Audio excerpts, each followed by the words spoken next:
Hola, mi nombre es Eduardo Erazo, soy especialista en estomatología pediátrica de la Universidad Nacional de Colombia y el día de hoy les traigo una charla sobre los conceptos actuales de la caries de infancia temprana.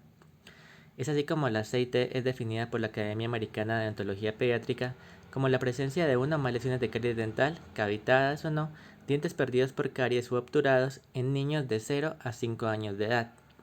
La OMS en 2019 nos dice que estos estadios iniciales cursan asintomáticos, sin embargo, en estadios avanzados ya presentan sintomatología que pueden llegar incluso a la sepsis, teniendo en cuenta celulitis faciales de origen odontogénico. En cuanto a la cronología de erupción, debemos tener cuidado y factores protectores desde la erupción del primer diente, que se da hacia los 6 meses de edad con la erupción de los incisivos centrales inferiores. En cuanto a la historia de CIT, tenemos varias terminologías que vienen, pero la más común es la caries del biberón, síndrome del biberón, dado que anteriormente en los años 80 se daba como causalidad la única de que era por la causa de la lactancia materna y de la lactancia artificial. Sin embargo, en la actualidad que sabemos que la caries es una enfermedad tipo multifactorial, crónica y dinámica, pues se le da el nombre de caries de infancia temprana. En 2019 la OMS nos da este manual para finalizar con la caries de infancia temprana y podemos ver aquí la prevalencia mundial. Colombia la refieren con una prevalencia del 35 al 69% para niños de 5 o 6 años de edad. Recordemos que Colombia es un país subdesarrollado y determinantes sociales como factores socioeconómicos, factores comportamentales, cultura, conocimiento de los cuidadores van a afectar la incidencia de caries dental. En 2014 se hace el Estudio Nacional de Salud Bucal en SAP4, donde tienen dos factores muy importantes, la experiencia y la prevalencia. En experiencia valoran tanto dientes obturados por caries, perdidos por caries y caries iniciales, representando un 38.27%. Si vemos en la gráfica, tanto la prevalencia como la experiencia es progresiva con el aumento de la edad, es decir, que tanto niños de un año inician con una menor prevalencia y a medida que va aumentando su edad, va aumentando esa prevalencia de caries. Esto está muy asociado a la falta de conocimiento de los padres y al pensar que son dientes temporales, pues no hay que cuidarlos tanto. Ahora, en cuanto a la experiencia de caries y el sistema de salud, vemos que los regímenes subsidiados y los no asegurados presentan mayor prevalencia de caries a comparación del contributivo. Esto dado a que estos regímenes están asociados a estratos socioeconómicos bajos. También podemos ver que el índice de significancia de caries, que tiene los valores más altos de COP en severidad, pues vemos que los niños de 5 años se ven más afectados que a los 12 años. Esto debido al recambio dental, donde los dientes primarios se ven más afectados por caries que los dientes permanentes. Este diagrama sobre los factores de riesgo de la OMS nos tiene el tiempo en contacto con los múltiples factores de riesgo que pueden ocasionar caries dental. Tenemos factores lejanos como los de la comunidad, donde está el sistema de salud, factores cercanos como la influencia familiar, donde tenemos la composición, ya que en familias separadas o madres cabeza de familia se relaciona con una mayor prevalencia de caries. Los estratos socioeconómicos bajos también se relacionan con mayor prevalencia, al igual que la cultura y las propias creencias sobre salud de la familia. En las características propias del niño, que es lo que vemos en azul más claro, vemos la parte tanto genética y biológica, su crecimiento y desarrollo, sus prácticas y conocimientos sobre salud en general, tanto para dieta como para cuidado personal y el uso de los factores protectores de cuidado oral. Es así como en la cavidad oral tenemos la microflora, el huésped y el diente, donde el huésped serían estos microorganismos patógenos como lo sería Streptococcus mutans y Lactobacillus, y el sustrato, que sería la dieta para estos microorganismos, donde encontramos la sacarosa, la fructosa y la lactosa. ¿Cómo va a ocurrir el proceso? Tenemos el diente, donde va a llegar los microorganismos patógenos y la dieta sacarolítica. Esta dieta sacarolítica pues va a ser el sustrato para las bacterias que en un ambiente con oxígeno lo van a metabolizar y van a producir ácido láctico.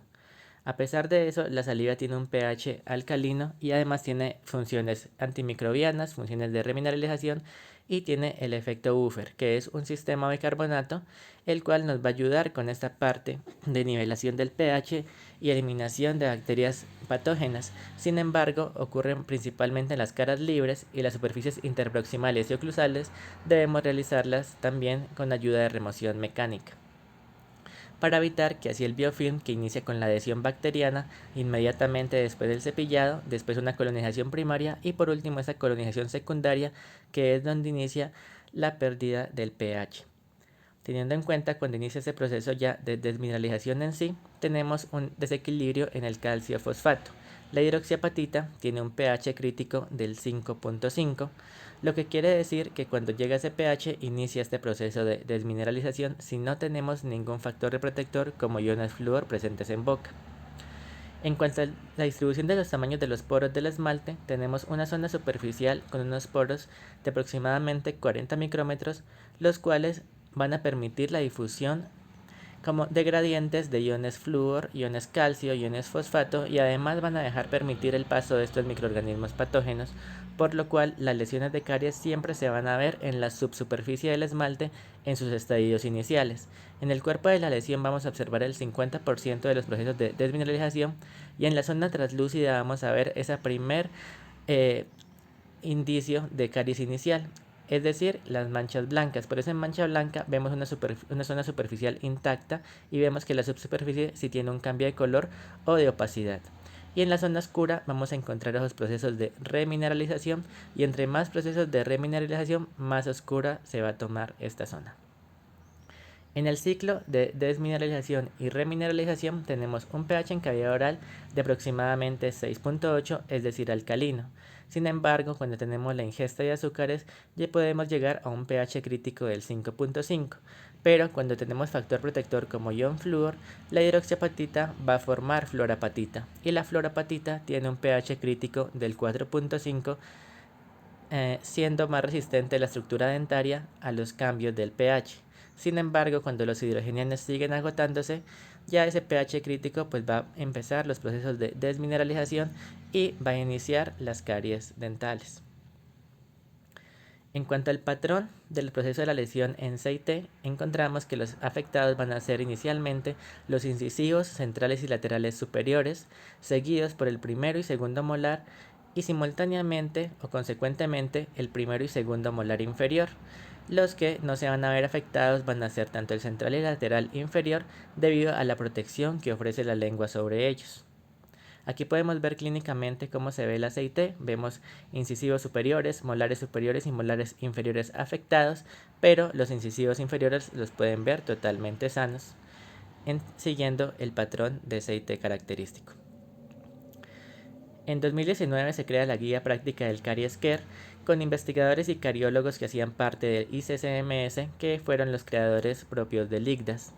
Sin embargo, en este año hacen esta guía del ciclo de las 4D, donde la primera va a ser determinar el índice de riesgo, la segunda detectar las lesiones, la tercera decidir un plan personalizado e individualizado y la cuarta hacer el tratamiento tanto preventivo como de conservación de las estructuras dentales, para así poder realizar los intervalos de llamadas a controles. ¿Cómo se evalúa ese riesgo individual? Tenemos tanto factores protectores como factores de riesgo. En factores protectores que al menos sean 2 veces de cepillado al día, con por lo menos una crema de 1000 partes por millón. Asistiera a los controles regulares para la aplicación de flúor barniz o flúor en gel, o el flúor sistémico, que es el flúor de ingesta. En algunos países el agua es fluorada, o en alimentos como la sal también encontramos el ion flúor. En factores de riesgo encontramos factores de riesgo sociales y médicos como hiposalivación inducida por drogas, la edad o radiaciones, la alta y cantidad tanto en frecuencia de azúcares, el bajo nivel socioeconómico o pacientes en condición de discapacidad. En factores clínicos tenemos experiencia de caries, presencia de lesiones cariosas, patologías pulpares o acúmulos de biofilm significativos. Y en factores adicionales para niños tenemos que la madre o el cuidador tenga lesiones de caries activas presentes, que tomen biberón, bebidas endulzantes antes de dormir y no se cepillen los dientes, que no utilicen cremas fluoradas de al menos 1000 partes por millón o que tengan molares en erupción. Entonces un paciente de bajo riesgo va a ser el que tenga esos factores protectores presentes y ninguno de los factores del riesgo que vimos en la columna roja anteriormente, o que tenga menos de 5 ingestas en frecuencia de azúcares durante el día, es un rango seguro. Pero un paciente de alto riesgo es que tenga al menos uno de estos factores de riesgo de la columna roja, que tenga una combinación de esos factores de riesgo o que tenga ausencia de esos factores protectores. De igual forma, en el 2014 la ICSMS tenía su guía de práctica donde también tenemos un índice de riesgo, donde ellos sí lo catalogan como riesgo moderado y no solo bajo riesgo y alto riesgo como el Caries Care. Sin embargo, este riesgo moderado nos dice que un paciente no es ni definitivamente bajo riesgo ni definitivamente alto riesgo, por lo cual prefiero quedarme con la del Caries Care para no saber si es definitivamente de un lado o definitivamente del otro. ¿Qué hacer con este análisis? Anotarlo todo en la historia clínica para poder decidir nuestro tratamiento, decidir los intervalos de controles y además decirle al paciente que la sacarosa no solo le va a causar caries dental, sino también problemas de diabetes infantil y obesidad. ¿Cómo vamos a valorarla? Mediante el sistema IGDAS, donde los códigos de caries van desde 0 hasta el 6, IGDAS 0 para diente sano, IGDAS 1, donde ya vemos los cambios de opacidad en el esmalte, vemos cambios de color desde amarillento y no hay todavía cavidad. En las caries moderadas, como el IGDAS 3, ya encontramos microcavidad limitada al esmalte, y el IGDAS 4 es una sombra subyacente, donde muchas veces la superficie del esmalte puede estar intacta o también puede haber la existencia de una microcavidad. Y en IGDAS 5 y 6 ya hay dentina visible, IGDAS 5 para menos del 50% de la superficie afectada y IGDAS 6 para más del 50% de la superficie afectada. IGDAS se creó para definir criterios tanto para vigilancia epidemiológica, investigación clínica, práctica privada y para la educación. El diagnóstico debe hacerse de forma visual, en húmedo y en seco, y con instrumentos romos para no fracturar el esmalte cuando tenemos caries de tipo inicial. La caries también se va a medir por actividad, o una caries es activa o una caries es inactiva y detenida. Para las caries activas vamos a tener en cuenta las siguientes características. Se va a ver opaca la parte del esmalte y además se va a sentir rugosa la palpación. Vamos a tener además que estas lesiones se van a ubicar en los lugares donde hay acúmulo de placa dental.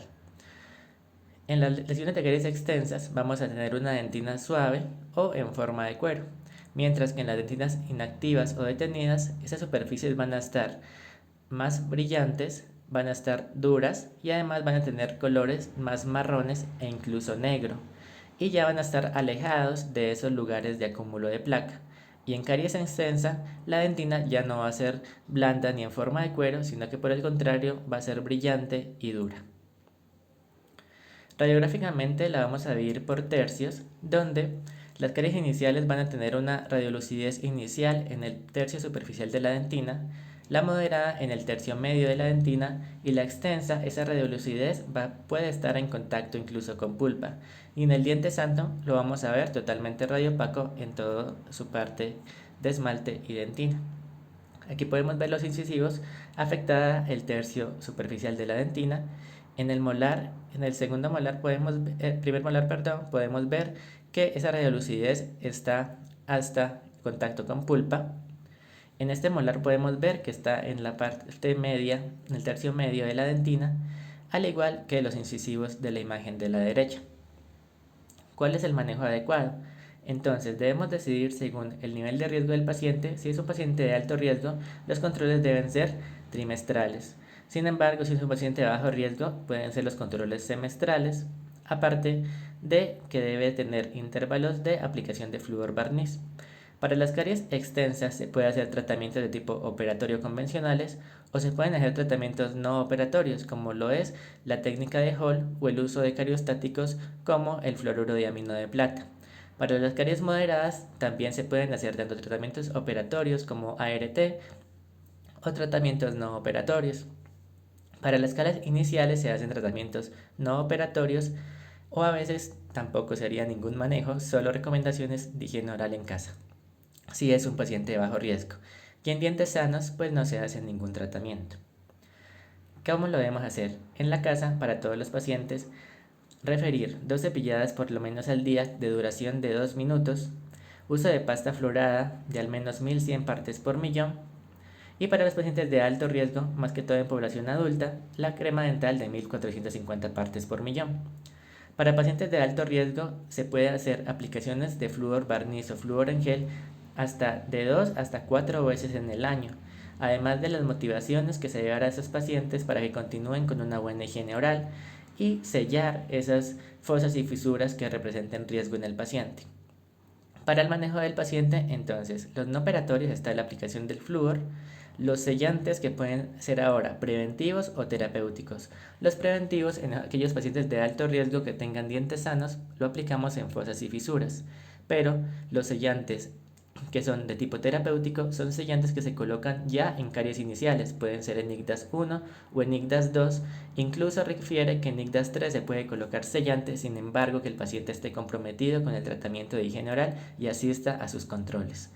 También se puede hacer técnica de Hall, técnica de restauraciones atraumáticas o remoción parcial de caries, que es lo que se está manejando actualmente para evitar exposiciones pulpares y principalmente en dentición primaria y no hacer tratamientos tan invasivos. Aquí en parte de casos clínicos tenemos un paciente de 5 años con caries activa en su canino, pero caries inactiva en sus centrales y laterales, por lo cual para evitar hacer terapia pulpar se hace reconstrucción con materiales de ionómero de vidrio y formas plásticas directas en resina. Estas formas plásticas se hacen con coronas de celuloide, tanto en centrales como en laterales y resina directa en el canino. En este caso, tenemos un ICDAS 6 activo en el diente 62, donde no contamos con remanente para hacer reconstrucción de muñón con ionómero de vidrio, además de pulpitis irreversible en el paciente, por lo cual el tratamiento fue pulpectomía y después se realiza poste de fibra de vidrio para que resista las fuerzas masticatorias y poder realizar mediante cementación con cemento resinoso tipo Relix la resina directa sobre el muñón construido. Hay casos donde los dientes por caries de infancia temprana pues no se pueden salvar y lastimosamente tienen pérdidas dentales a temprana edad. En este caso una paciente de 2 años y medio de género femenino donde pues pierde tanto centrales superiores como centrales inferiores. Por lo que en tratamiento se manda placa estética superior fija, cementada a los quintos con ionómero cementante y placa estética removible inferior y con mucha cuidado y responsabilidad de parte de los acudientes debido a la edad. ¿Cuál es el paciente ideal? El paciente ideal es este, que desde la dentición primaria mantiene sus dientes totalmente sanos hasta su dentición permanente y que el único tratamiento que debamos hacer debe ser técnica de cepillado con crema dental con flúor y aplicaciones de flúor barniz para mantener la protección de estos dientes. Muchas gracias.